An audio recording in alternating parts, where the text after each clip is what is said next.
This week we're doing a dual USB port on the golf cart.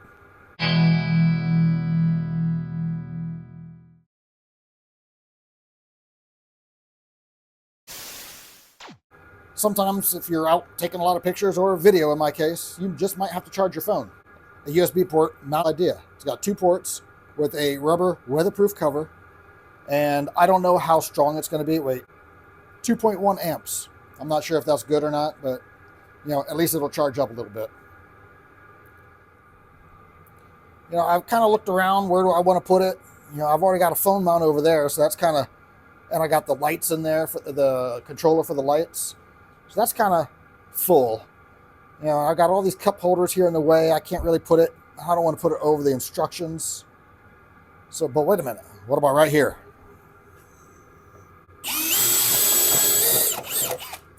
Not big enough. Of course, I knew that was going to be too small. I was just way too small. That's 3/8, and this is considerably bigger than 3/8. So I've also got a larger step bit. And this goes up to big. Now, I also know that this is bigger than this. If I go all the way through and go hog wild like I did with the first one, I'm going to have a hole in there that this is just going to fall out of. That would be bad. Here's a really neat trick to be able to figure out how big I have to go. Take the nut off the back. Right here. Let's drop it on there. I don't want to go past that. Or if I do go past that, just one step. And I'm going to cheat by putting a little bit of white paint.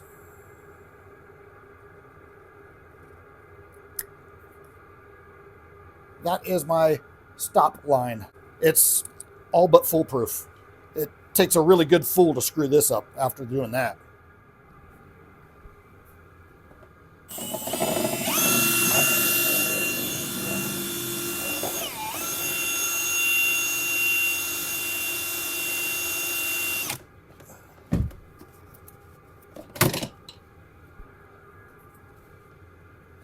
Okay, I did stop a little bit early just to make sure.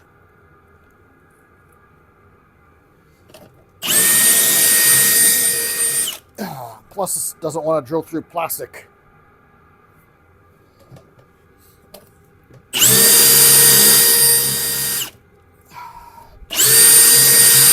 It's mostly just melting its way through. There we go. But it got through. A win is a win. That's what finished product's going to look like right there. It looks factory. Then when you open it up, there'll be blue lights in here. Because we all know Andy loves lights. And once you have that in there, don't forget to put the nut on the back. You don't have to torque that down really tight. Put it on and snug it. Before I get carried away here. That one's positive. That one's negative. Very important.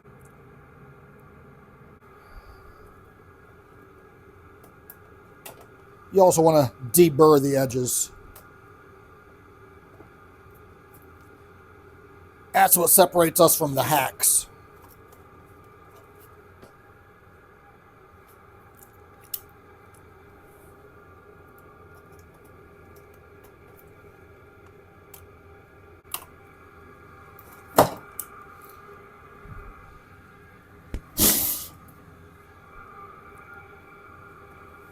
Like I said, you just shove that through, make it nice and straight, grab the nut,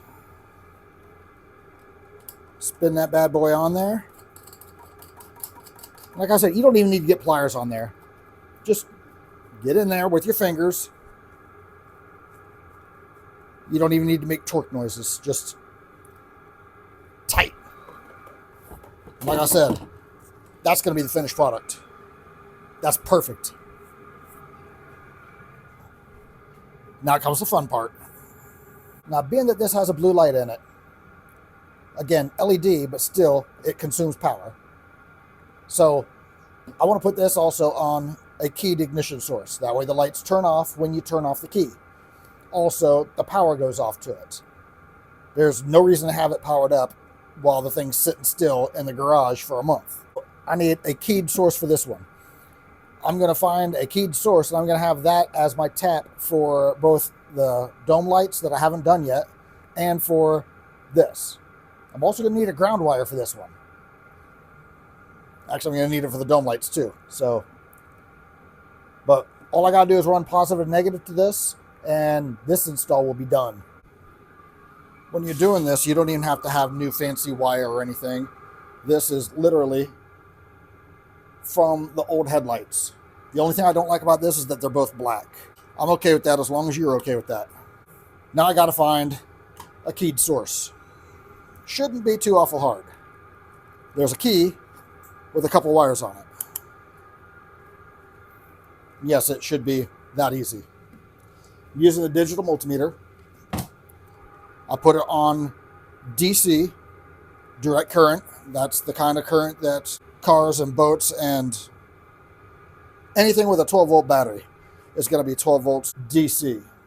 Okay, I think I found one. There's a wire in here that already has a crimp-on on it and nothing going to it. When I poke it, it shows like 2.5 volts with the key on.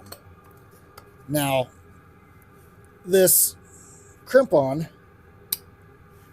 could very well be corroded and dirty, which, yes, it is. It's corroded and dirty. So now that I have a clean cut, I'm going to try it again and see how much power is coming out of it. I have the negative lead on the battery terminal. I have the positive lead touching this wire. It's showing 0.006 volts, which is just a trace. If I turn that on,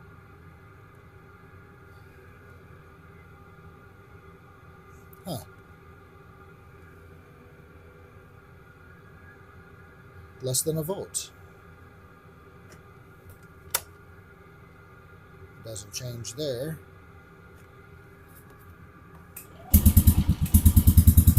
Doesn't change when it's running.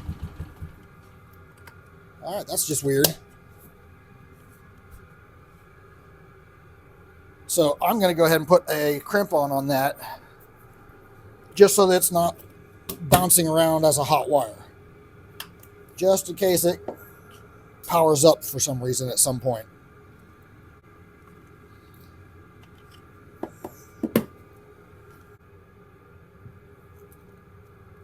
Okay, that's protected.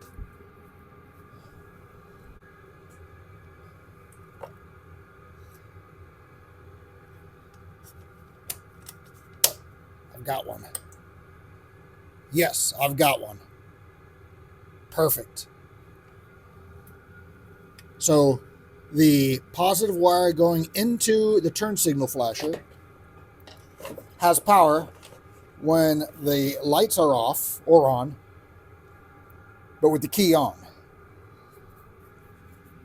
So all I have to do is tap into that wire and run it to my charger. This will be easy. Ooh, I gotta find a ground still.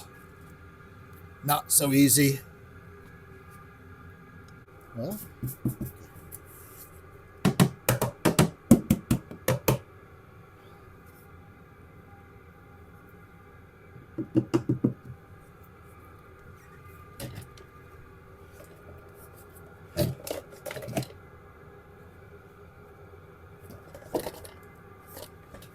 okay, I see a spot that could potentially be a ground.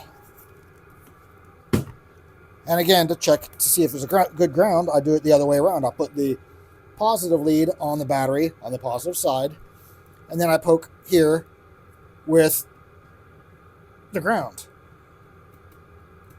Scratch through the paint. There we go. That is a suitable ground. 12.35,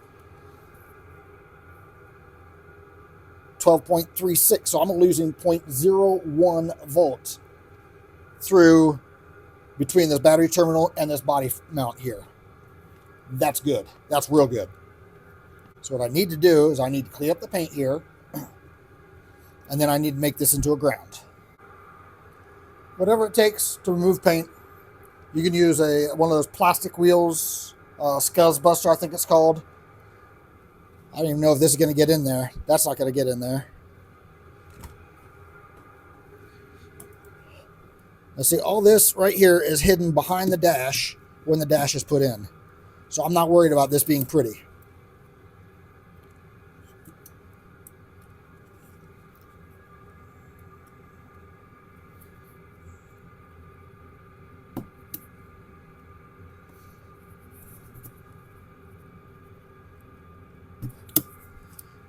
So right tool for a right job, and these are not the correct tools.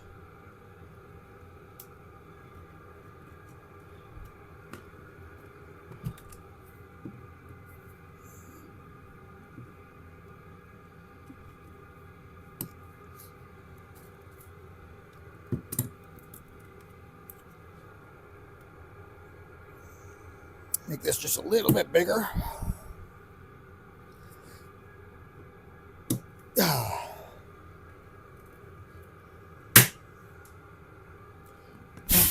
Probably be wearing safety glasses. All right, now looking in here,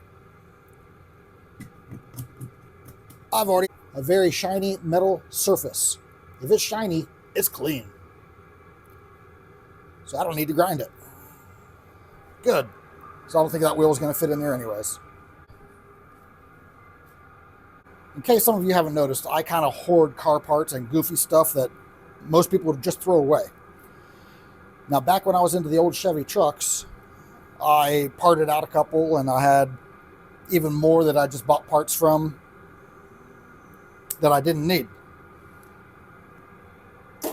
Then I parted out a couple of the trucks that I had, that I was driving. So anyways, something that was underneath the dash in those, depending on how your truck was equipped, was a splitter from the factory. Basically what it is, this would plug into the fuse block. Let me back up. If you had one component that needed to run off the power, you just have one spade, imagine that has a terminal on it, that would plug in to the fuse block.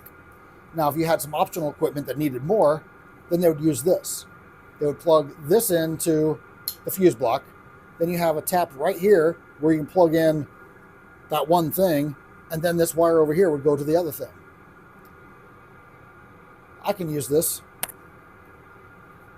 as my tap to get power, switched power from the turn signal switch, from the power that goes to the turn signals. What I'm trying to do here is unplug. There we go. Unplug the harness that goes to the key,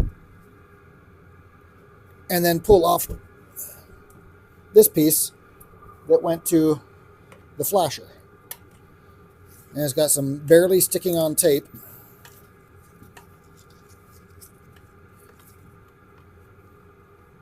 Huh. Okay. I'm not completely upset with what they did here. So they cut into a wire and tapped this into that wire, and then they soldered it. Solder is great for a perfect environment, but this is far from a perfect environment here. This is as far from a perfect environment as you can get. Regardless, I'm not going to... It's okay. Let me see here.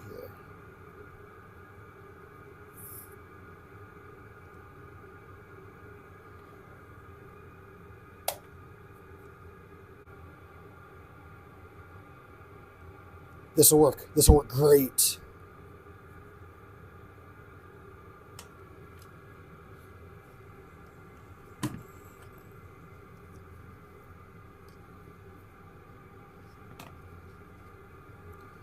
Wait a minute. I still need to run it to the switch, to the flasher. Huh.